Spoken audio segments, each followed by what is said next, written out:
Hello, my name is Heidi Neubauer, and I practice naturopathic functional and energy medicine out of my home office in Plymouth, Minnesota, and on Wednesdays at Lake Point Wellness. We are here to discuss seasonal eating. As we all know, fall is a great time for a reset or some form of cleansing program. And just as the season is about cooler climates and the trees preparing for the winter by releasing their leaves and going more dormant, so do we need to release all that does not serve us. Let go of our baggage and our summer habits and go within, replenish, and prepare ourselves for the winter to slow down. We slow down. We eat nourishing foods, we snuggle in, and we keep warm.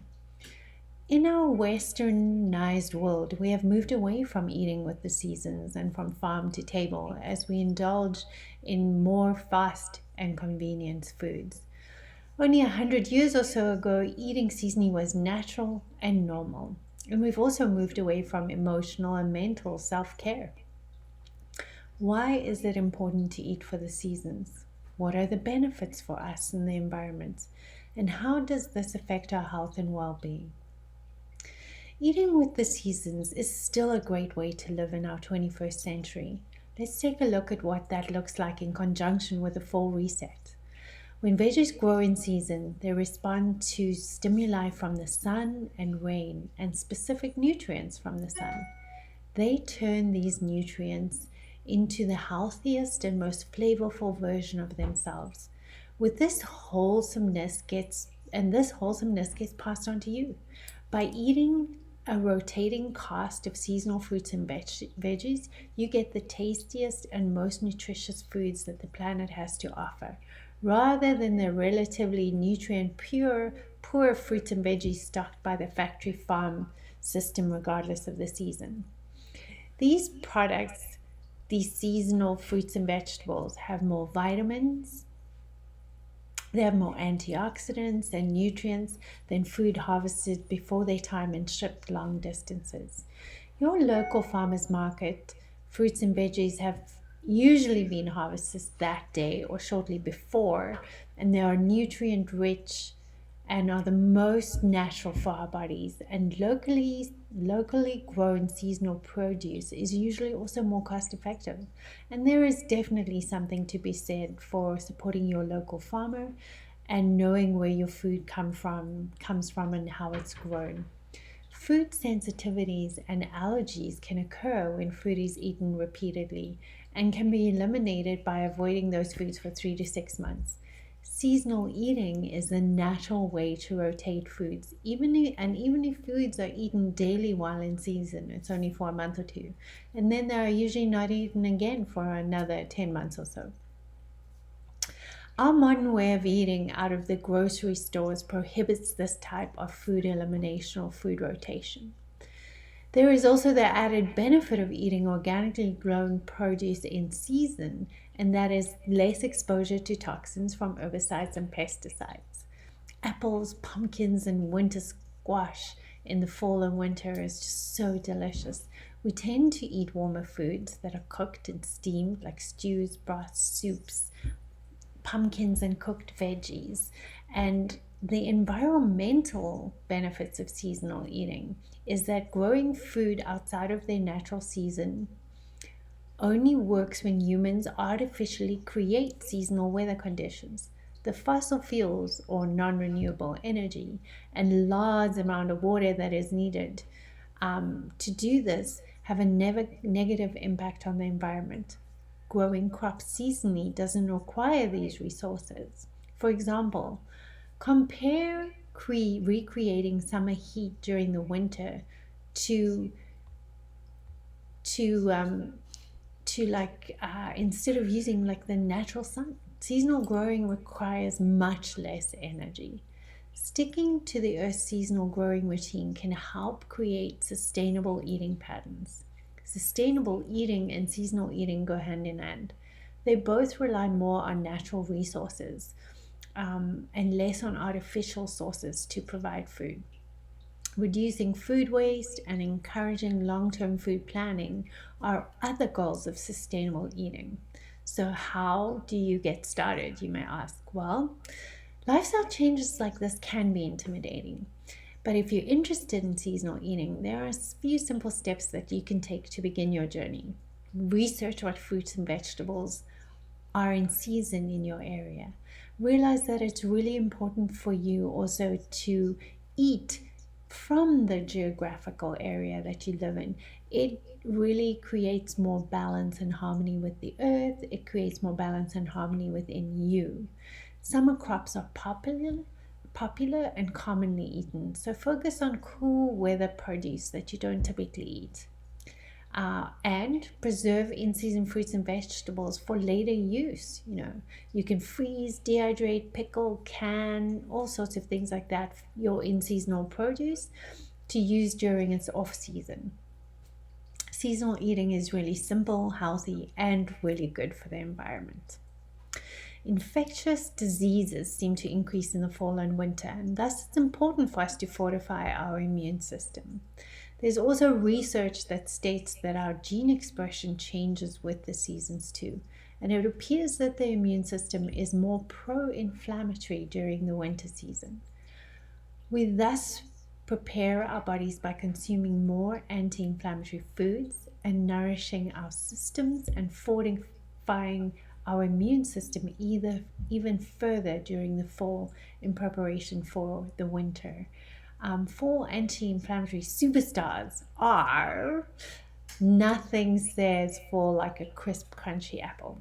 But there are a host of other anti-inflammatory foods to try as well, such as cabbages, cauliflower, garlic, winter squash, parsnips, peas, ginger, and all types of lettuce. Whenever possible, when you choose an anti-inflammatory food, try to substitute a less healthy option for the anti-inflammatory food. So for example, trade a muffin for a fresh berry fruit salad or a plate of French fries for a big sweet potato. Making these small trades in your diet can add up to big health benefits over time. Winter anti-inflammatory superstars are, well, when we think of cold winter months, think green. Many green leafy vegetables start during the season, including kale, collard greens, Swiss chards.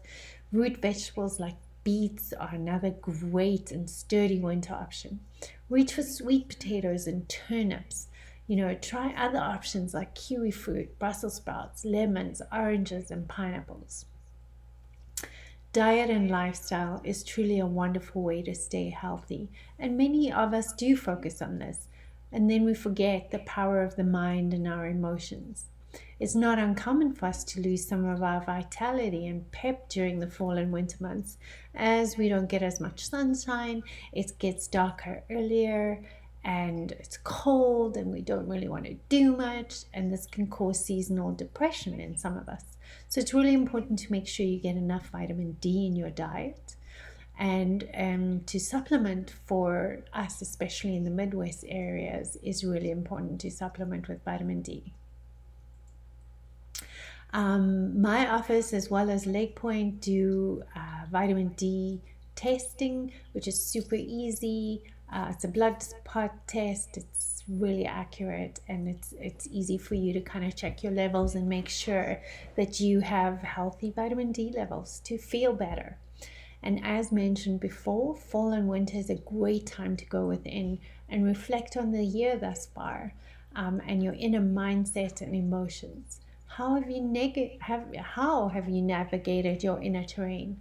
How have you trained your brain in preparation for longer, darker, and colder days? We must remember that in the winter, when it gets cold and we don't really want to do much, it's important to move our bodies and to focus on more mindful activities, like yoga and breath work and meditation and stretching and brain training exercises like playing Sudoku and doing puzzles and doing brain games and all of that. It's also the perfect opportunity to practice self-care with energy balancing and emotional healing work. Our inner terrain is really vital for balanced and perfect health.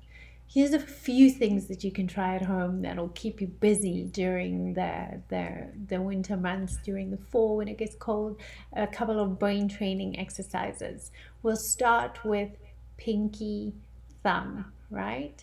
So pinky thumb, thumb, one finger, pinky, the other finger, and then swap.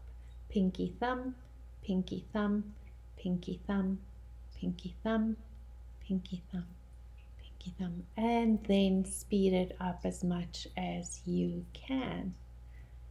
Right? Pinky thumb, pinky thumb. Ding, ding, ding, ding, ding, ding. All right. Oh, I gotta try and stay on the camera here so that you can actually see. And then we also have 2 fingers and 1 finger like this. So then you swap 2 1 2 1 2 1 2 1 2 1 2 1 2 1 2 1. The next one is 1 crossover 1 1 1 1 1 1 1 1 1 1, and then go as fast as you can. The other one is rock, scissors, paper, rock, scissors, paper, and then the opposite hand, rock, scissors, paper, rock, scissors, paper. So the opposite hand always wins. Rock, scissors, paper, rock, scissors. Oh, let's try again. Rock, scissors, paper. Okay. Rock, scissors, paper. And then the opposite hand, you do rock, scissors, paper, rock, scissors, paper. Okay, paper, sorry. Rock, scissors, paper, rock, scissors, paper, rock, scissors, paper. And you can go faster.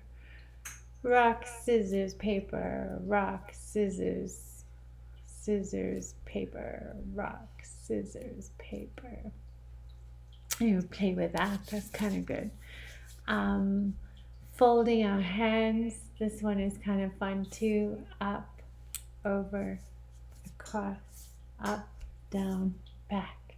So you always want to be up, over, down, up, back, and around.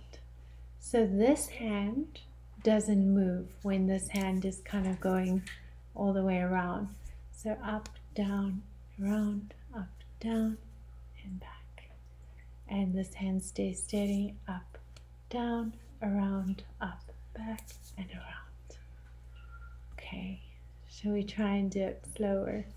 Up, down, back, up, down, and around, up, back, down, up, down, and around. Okay, the other one is up and down with one hand, just moving up and down, and draw triangle, triangle, triangle, triangle.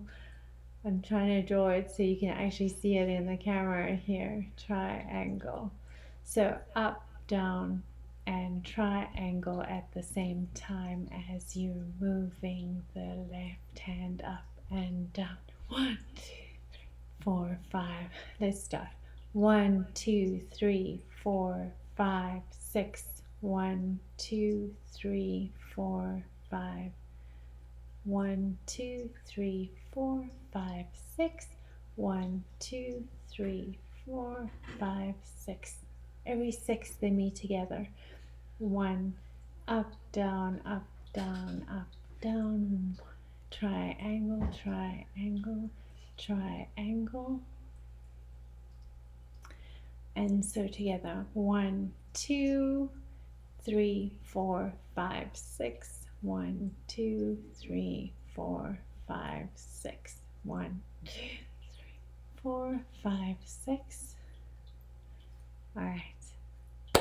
That is it for today, everybody. I hope you kind of have fun playing with that. Pinky thumb, 2 fingers, 1 finger. So pinky thumb. Okay, so pinky thumb, pinky thumb, pinky thumb, pinky thumb. 2 and 1, 2 and 1, 2 and 1, 2 and 1, 2 and 1, and then 2, 2, 2, 2. Rock, paper, scissors. Rock, paper, scissors. You know, rock, rock, scissors, paper. Rock, scissors, paper. Rock, scissors, paper. Rock, scissors, paper. Okay, and then you're folding your hands over one another, folding hands over one another, and your triangle and straight. You can also do one hand down and the other hand around, circle, and one hand down and the other one a circle. Okay, so it's easier when you're doing it this way and around like that, and this way and around like that. Anyway, practice all of those, and it was so great talking to all of you again. So have a next level happy whole day. Bye.